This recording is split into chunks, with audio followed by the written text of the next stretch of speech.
चलो जैसे कि आप लोगों की जो कमेंट आई थी Cartesian equation of a line passing through the 2 points, जो ए पॉइंट है उसका थ्योरम है, उसका प्रूफ जो है वो प्रूफ कैसे लिखेंगे, और Cartesian of equation of a line passing through the 2 points वो कैसे डिफाइन करेंगे, तो उसके ऊपर हम आज डिस्कस करने वाले हैं। तो थ्योरम का स्टेटमेंट ये है कि if line passing through the 2 points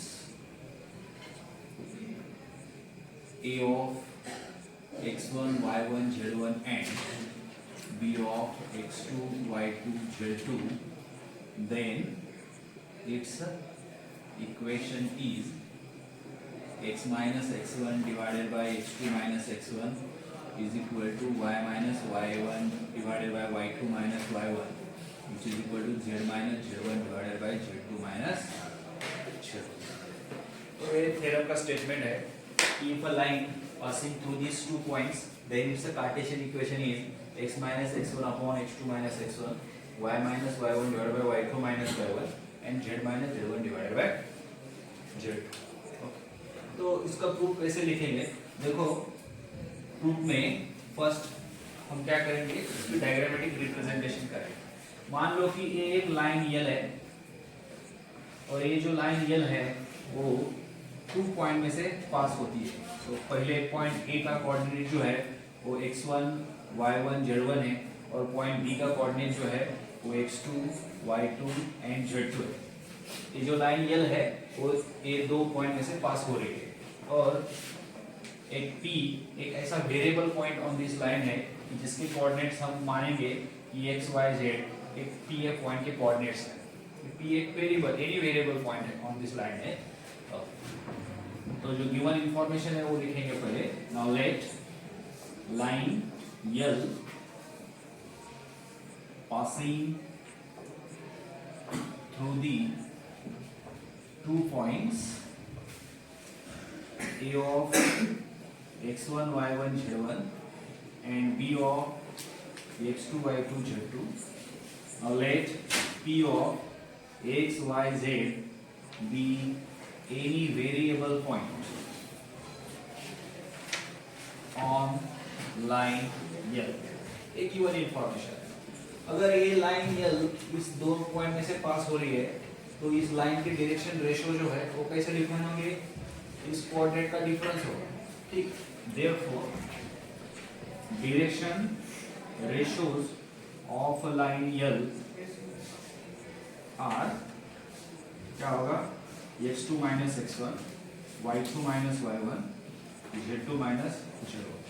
But अगर हम ऐसे कंसिडर करेंगे कि ये जो लाइन है वो line point A and point P में से पास हो रही है, but line also passing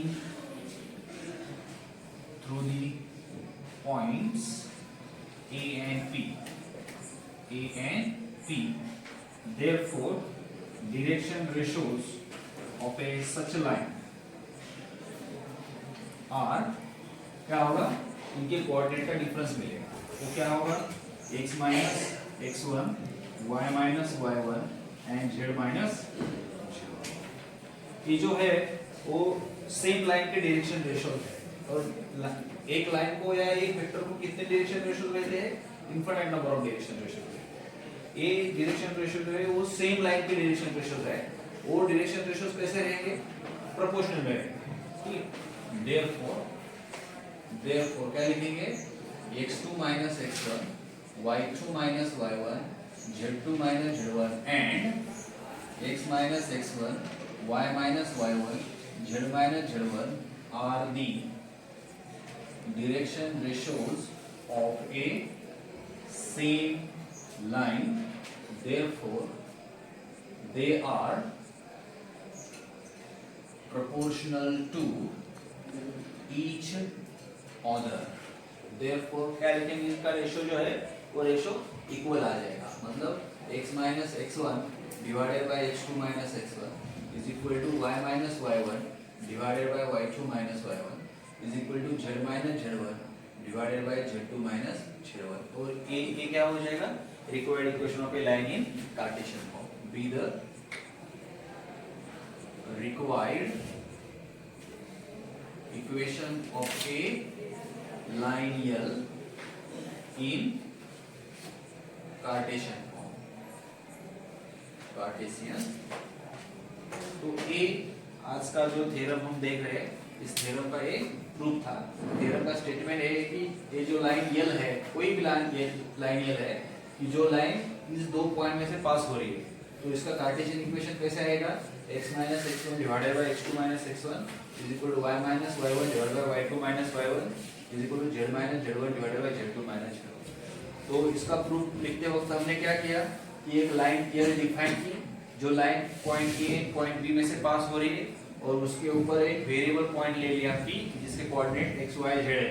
पहले क्या किया, ये लाइन यल ए बी ये दो पॉइंट में से पास होती है, ऐसे कंसीडर करते हुए इस लाइन के डायरेक्शन रेशियोज डिफाइन किए। डायरेक्शन रेशियोज मतलब इनके कोऑर्डिनेट का डिफरेंस आता है। ओके, आल्सो नेक्स्ट क्या कंसीडर किया कि same this line point A and point B से पास होती है, तो उसके डायरेक्शन रेशियोज डिफाइन। ये जो दो डायरेक्शन रेशियोज मिले वो सेम लाइन के हैं। अगर सेम लाइन के डायरेक्शन रेशियोज है तो वो प्रोपोर्शनल में रहेंगे, तो उसका प्रोपोर्शनल रेशियो इक्वल ले लिया। तो ए क्या हो गया आपका, required equation of a line in Cartesian form हो गया। ठीक, वो तो ए था उस थ्योरम का प्रूफ। चलो देखते हैं इसके ऊपर एक एग्जांपल। ओके, क्या लिखेंगे, राइट और find the Cartesian equation of a line passing through the 2 points 1 2 3 and 2 3 4। Okay, जो पॉइंट दिए है उसको पहले डिफाइन करेंगे। Now let line L passing through the points, कौन कौन से पॉइंट है, p of x1 y1 z1 is equivalent to 1 2 3 and b of x2 y2 z2 is equivalent to 2 3 4। ये लाइन यल जो है वो इस दो पॉइंट में से पास हो रही है। इसका डायग्रामेटिक रिप्रेजेंटेशन ऐसे लेगा, ये लाइन यल है और ये लाइन पहला जो पॉइंट है a जो जिसका कोऑर्डिनेट 1 2 3 है, और b जो दूसरा पॉइंट है जिसका कोऑर्डिनेट 2 3 4 है, और इसके ऊपर एनी वेरिएबल पॉइंट p हम ले लेंगे। ठीक, जिसका कोऑर्डिनेट क्या रहेगा, x y z। देयरफॉर इसका कार्टेशियन इक्वेशन कैसे रहेगा, therefore equation of a line L in Cartesian form is कैसे रहेगा, x minus x1 divided by x2 minus x1 is equal to y minus y1 divided by y2 minus y1 is equal to z minus z1 divided by z2 minus z1। इधर आपको x1 y1 z1 x2 y2 z2 की values दी है, वो सब value इस equation में put करेंगे। Therefore क्या मिलेगा, x minus x1 क्या है 1 है, x2 क्या है 2 minus 1 is equal to y minus y1 क्या है 2 y2 minus y1 3 minus 2 होगा, और z माइनस z1 क्या है 3 divided by z2 minus z1 होगा, मतलब क्या मिलेगा 4 माइनस 3। देयरफॉर ये इक्वेशन कैसे बनेगा, x minus x1 divided bye 1 which is equal to y minus 2 divided by 1 which is equal to z minus 3 divided by 1, और ये क्या हो जाएगा, required equation of a line. Be the required equation of a line. तो ये था इसका solution. अगर लाइन दो पॉइंट में से पास हो रही है और दो पॉइंट के कोऑर्डिनेट दिए हैं, तो उसका कार्टेशियन इक्वेशन हम ऐसे लिखेंगे। वही सेम अगर लाइन इस दो पॉइंट में से पास हो रही है, उनके कोऑर्डिनेट दिए हैं, और आपको क्या पूछा है, ये सब वेक्टर इक्वेशन पूछा है, तो इसका वेक्टर इक्वेशन कैसे लिखेंगे, जो पॉइंट दिए हैं उस पॉइंट के क्या लिखेंगे, आप पोजीशन वेक्टर डिफाइन करेंगे। ठीक है, तो उसका भी सॉल्यूशन देखते हैं। कि सपोज मान लो कि आपको वही सेम क्वेश्चन दिया है और आपको पूछा है कि right it's a vector equation. ठीक, तो नेक्स्ट क्वेश्चन लेते हैं, क्वेश्चन नंबर 2। क्वेश्चन नंबर 2 क्या होगा, find the vector equation of a line. Question ऐसे होगा, find the vector equation of a line if line passing through the points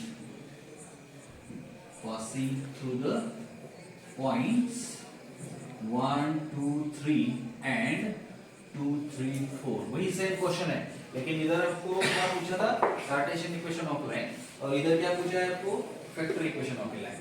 तो दिए क्या है, दो पॉइंट के कोऑर्डिनेट दिए हैं। नाउ कंसीडर क्या करेंगे, now consider line L passing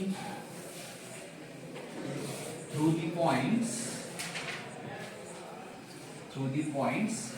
A of x1 y1 z1 is equivalent to 1 2 3 and B of x2 y2 z2 is equivalent to 2 3 4। Line L जो है इस दो पॉइंट में से पास हो रही है। Now let A bar and B bar are the position vectors of the points A and B respectively। Therefore A bar क्या हो जाएगा, अगर A पॉइंट के कोऑर्डिनेट्स 1 2 3 दिए हैं तो इसका पोजीशन वेक्टर कैसे डिफाइन होगा, ये जो coordinate x coordinate y coordinate z coordinate है वो i j के क्या बनेंगे, कंपोनेंट्स बनेंगे, कोएफिशिएंट्स बनेंगे। मतलब A बार क्या मिलेगा आपको, i cap plus 2j cap plus 3k cap मिलेगा, और B बार क्या मिलेगा, 2i cap plus 3j cap plus 4k cap मिलेगा। इसका मीनिंग ये हो गया कि लाइन L जो है वो दो पॉइंट में से पास हो रही है जिनके पोजीशन वेक्टर जो है एक i cap plus 2j cap plus 3k cap है, और दूसरा जो वेक्टर है पोजीशन वेक्टर है पॉइंट का वो 2i cap plus 3j cap plus 4k cap है। तो इसका वेक्टर इक्वेशन कैसे मिलेगा, therefore vector equation of a line is क्या है form, r bar is equal to a bar plus lambda into b bar minus a bar. ये क्या है, vector equation of a line in line passing through the two points. तो ये सब value इसमें put up करेंगे तो r बार क्या मिलेगा, r bar is equal to a bar क्या मिला है आपको, i cap plus 2j cap plus 3k cap plus lambda into b bar क्या मिला, 2i cap plus 3j cap plus 4k cap minus a bar का है i cap plus 2j cap plus 3k cap. अगर इसका difference ले लेंगे तो क्या मिलेगा, r bar is equal to i cap plus 2j cap plus 3k cap plus lambda into like term का डिफरेंस हो जाएगा, मतलब 2 minus 1 i cap 3 minus 2 plus j cap 4 minus 3 plus k cap be the required vector equation of, तो ये क्या मिलेगा आपको, required vector equation of a line मिलेगा, be the required vector equation of a line। Okay देखो आज तक हमने लाइन के ऊपर टोटल 6 वीडियो अपलोड किया है, उस 6 वीडियो में से लाइन का पूरा सिलेबस कवर कर दिया है। पहले वीडियो में क्या लिखा है, vector equation of a line passing through the point and parallel to the vector. दूसरे वीडियो में क्या किया है हमने कि vector and Cartesian equation of line passing through the two points. तीसरे वीडियो में क्या अपलोड किया था कि how to find distance of a line from point, और फोर्थ का जो वीडियो था उसमें हमने क्या डिफाइन किया था कि how to find the distance between two skew lines, और लास्ट का जो वीडियो था उसमें हमने डिफाइन किया था कि how to find the distance between two parallel lines. और ये सब के ऊपर जो एक्सरसाइज में क्वेश्चन दिए हुए हैं 6.1 या 6.2 में, वो सब सॉल्व करके हमने शॉर्ट वीडियो में डाले हैं, वो भी आप उधर जाके देख सकते हैं। और उसमें कोई सॉल्यूशन में कोई आपको दिक्कत है, कोई समझ में नहीं आ रहा है तो कमेंट करो, मैं उस सॉल्यूशन पे भी एक वीडियो अलग से बना के आपके लिए भेज दूंगा। तो ये था हमारा पूरा लाइन जो 12 में जो दिया है, वो 12 का लाइन जो है टॉपिक आपको काफी यूजफुल होने वाला है। वो सीईटी में भी इसके ऊपर क्वेश्चन आते हैं, जेईई में भी क्वेश्चन आते हैं, और बोर्ड के लिए तो बहुत ही इंपॉर्टेंट क्वेश्चन है, बहुत इंपॉर्टेंट टॉपिक है। तो नेक्स्ट वीडियो में हम प्लेन देखने वाले हैं, लेकिन इससे पहले आप कमेंट कर सकते हैं कि इस टॉपिक के ऊपर और क्या लेना है, मिसलेनियस में से कोई क्वेश्चन है कि जो आपको नहीं सॉल्व हो रहे हैं, कोई दिक्कत है, अगर कोई डाउट है तो कमेंट करके भेज दो, हम उसके ऊपर एक वीडियो आपके लिए अपलोड करेंगे। Okay, thank you.